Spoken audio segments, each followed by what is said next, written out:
The Blight. How will you end it? Is that all? It is surrounded by an ocean of darkspawn. How will you reach it? If you reach it, how will you slay it? You say you are a Grey Warden. I have heard stories of this order. Great strategists and peerless warriors. That is what we hear of the Wardens. So far, I am not impressed.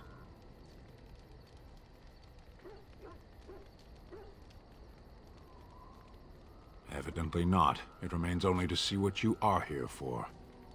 I enjoy the nights at camp. The night always seems more peaceful to me, safer. I feel the night grants us a reprieve from the troubles of the day. Silly, isn't it? The Darkspawn never sleep, and they lurk in the shadows.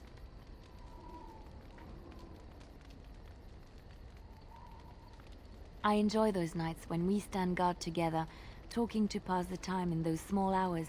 Well, I talk and you listen mostly. Sometimes I succumb and fall asleep and wake to find you still watchful.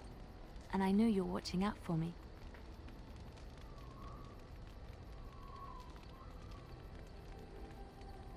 What I'm trying to say is that I trust you. I'm comfortable around you. I know you'll be there when I need you. You are our leader and my friend, and sometimes I think that maybe we could be more than that. Maker, look at me stumbling over my words like an ill-educated peasant girl.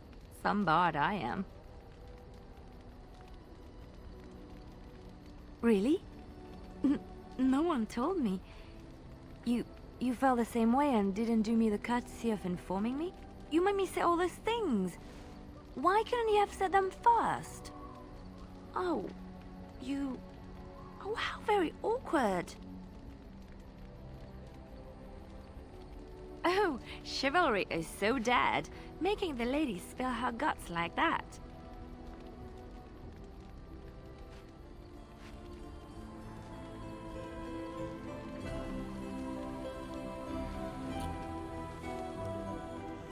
Well, that settles it then.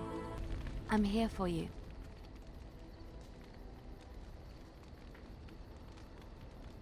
Of course. I have not given this a lot of thought. What will I do? We've traveled far and wide. Does it need to end? There's so much out there. Adventures to be had and stories to be told. I want to be part of it all. I might need some company. And you're not too irritating. You're welcome to come along if you like.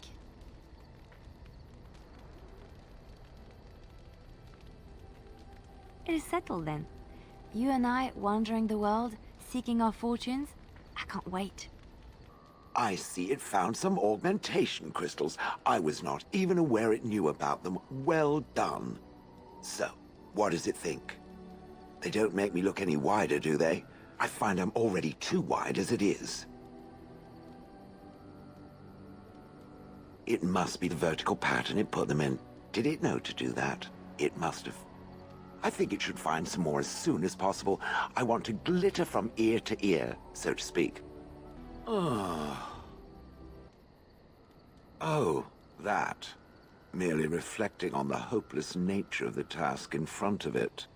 The most likely outcome is that it and its companions will become a stain on some rock for the Darkspawn to tread upon. I shall be moved to a single tear by the tragedy. Oh, how adorable. Such hope is sweet to see, if a bit alarming. What's that? Did it hear flapping wings? There may be pigeons nearby. We should be alert. Different? Different than what? Different than a statue? Different than a log? Should I talk in a monotone? Yes, Master, I exist to serve the Master. I shall kill for the Master and only for the Master. Perhaps it expected me to have a booming voice. Recite limericks. I can recite limericks, if it likes. Mostly they involve slaughtering pigeons in creative and invasive manners. I have never met another golem. I have no idea what one might be like, or why I wouldn't be like them. Why? Has it met other golems? Did they not sound as I do? Did I say it was bad? It thinks I hang on its every word, waiting for approval. I don't know what other golems might be like, but I am already superior by virtue of my free will. This is a good thing.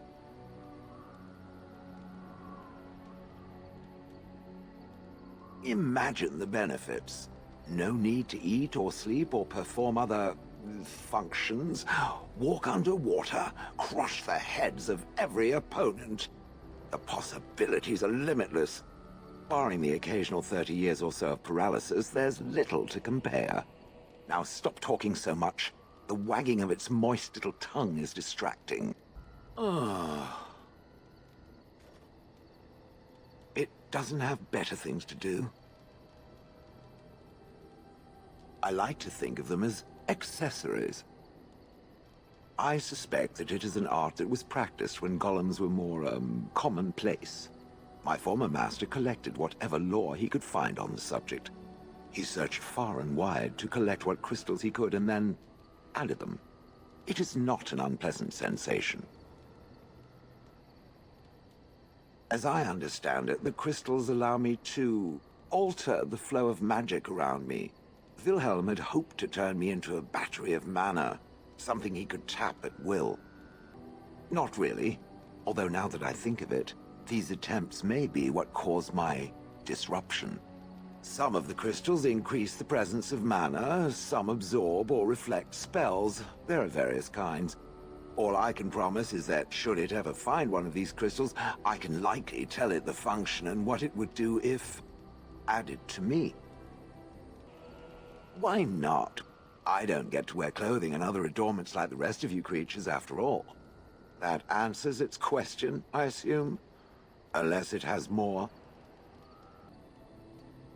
Did I not already tell it that I do not remember doing such? I remember having a master. My memories of what happened to him are vague. Clever and true. Oh, very well. Let me see what I can recall. My former master enjoyed experimenting upon me. I remember that much. There was tinkering with spells, and then the crystals. He was very eager to alter my function, I think. Flattery, and obvious flattery, too. I feel warm and fuzzy inside. He possessed my control rod, and back then, it would have prevented me from doing anything he did not command me to, no matter how I might have wished to. So what happened? I am unsure. He was experimenting, and then nothing.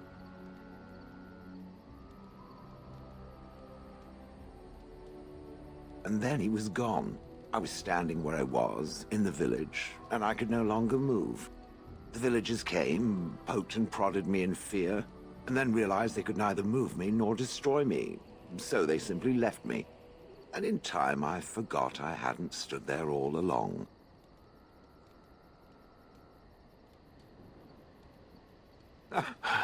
In fact, at first I found it more of a relief. For so many years, I'd had to leap to that little toadstool's every command. Get this, pick up that, put it down, pick it up again. The gall! At first, I'd hoped he'd simply decided to leave me there paralyzed. An acceptable trade-off. After years passed, I simply stopped caring.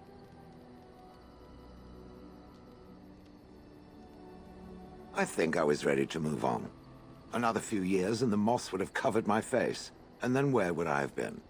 Whatever the mage did seemed to render the control rod useless, for which I should be thankful, yes? And provided it doesn't decide to copy his experiments, not that I would allow it, it is nothing to fear from me. Much. So I have come to realize, if that was not the case, I would have gone elsewhere by now. Doesn't knowing that make it feel good? Let us get back to the walking and the fighting. My stone is beginning to itch again. I've watched a lot of humans in my time. it should be aware that I have decided that it is not much like any of them. Surely it must come from some superior lineage, yes? Some breed of flesh creature that has decided to elevate its genetic stock above its natural shortcomings?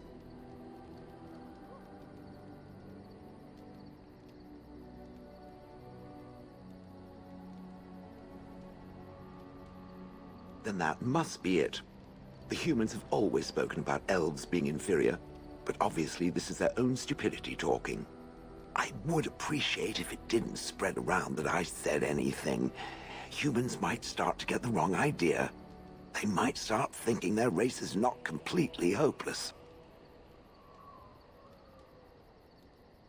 Indeed. Can it imagine the horror? Oh. Now, let us crush something into a fine paste before it starts to think I've gone all soft. Perish the thought. It speaks. It doesn't have better things to do. Oh yes, that I remember quite well. My former master, the Mage Wilhelm, he brought me. As I recall, he had acquired some position with whatever lord ruled the land. I, being little more than a glorified possession at the time, was brought along. Oh, how he enjoyed impressing the villagers with me. Gollum, snarl at that villager there, be fearsome. And of course, I would have to do it.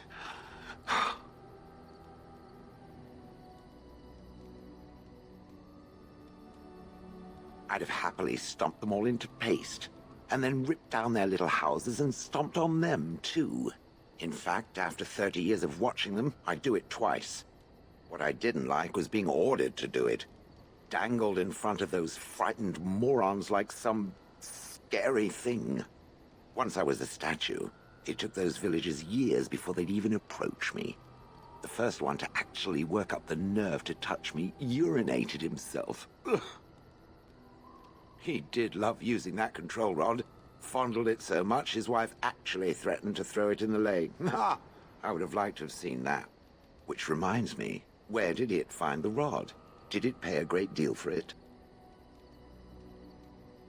Good. Clearly, I am worth it. I traveled with the mage. He did a lot of traveling, I remember that. But where we went, it is rather fuzzy. I remember great battles, fighting many humans long ago. They were all very soft and squishy. And before that, No, there are only images. I was somewhere dark. I have no idea. Wilhelm used to brag that the dwarves stopped making golems centuries ago. I do not age as you soft creatures do. Sadly, my memory is no better. Plus, I get bored and stop paying attention. That is where Wilhelm kept me. He wanted me out in the open where I could be frightening like a scarecrow. I was supposed to watch for thieves. Pah! Plus, his wife didn't want me indoors. She said there wasn't room for me. Hag. Humph! I was once larger, 10 feet tall. Then the loathsome hag complained that I couldn't fit through the doors. So the mage had me shrunk down. Shrunk down! Can it believe it? And she still wanted me out. With a chisel. And a lot of nerve. Good. I was just about done talking about it. It does like to have a good chat now and again, doesn't it? It speaks. It doesn't have better things to do. That part I know, as Wilhelm often bragged about it to whomever was willing to listen to him. He claimed to have found me in the Deep Roads. I was in the ruins of a Tig, he said, deactivated, with my control rod not far away. I think I remember a battle. It was long before, and then there was darkness. In short, no, I do not remember why I was there. It makes no difference. It was a hobby of his, scavenging. One of the reasons he traveled so much is that he was looking for entrances into the Deep Roads. old places the dwarves had long forgotten. And then he would sneak down and search for magical treasure, before anyone was the wiser. Indeed. He had spells that allowed him to remain hidden and move quickly, but he had no defense against the Blight, and worried constantly that he would get sick. If any Darkspawn showed themselves, he fled. More often, he would have to fight other scavengers, dwarves who had become tainted. In the end, it killed him. I mean, he found me there, right?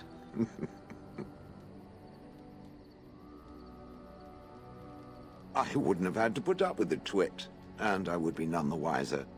I don't think I was aware while I was there. Not like in the village. Or perhaps I was. Perhaps that was the dark place, and I simply couldn't see anything. How long could even I sit in the darkness and stare out at nothing, never sleeping? Oh, I do not wish to think of that. No, that secretive bastard refused to tell me. I would ask and ask, but no. He used to say that one day, if I were compliant and didn't talk back at his wife, he would take me there and I could look around myself. Rotten, lying bastard. If I had his head in my hands now, I would squeeze it like a giant lemon. Squish. On then. It speaks. It doesn't have better things to do. I do not sleep, so yes, and I thank it for reminding me. Try to imagine, if it will, what it would be like to be surrounded by nothing but boring peasants, all oblivious to it. And then there were the birds. A whole village full of pigeons and ravens and sparrows, all perching on me day in and day out. Those foolish villagers would spread birdseed near me, drawing the birds, because they thought having birds perch on me was quaint. Quaint! If there hadn't been the occasional kind soul to scour me clean, I don't care to discuss this anymore. It speaks. It doesn't have better things to do. That is true. I do not. I'm not interested in getting into a discussion on the subject, however. Ask another time. If it is done asking overly obvious questions, let us find some humans to throw off a cliff or something.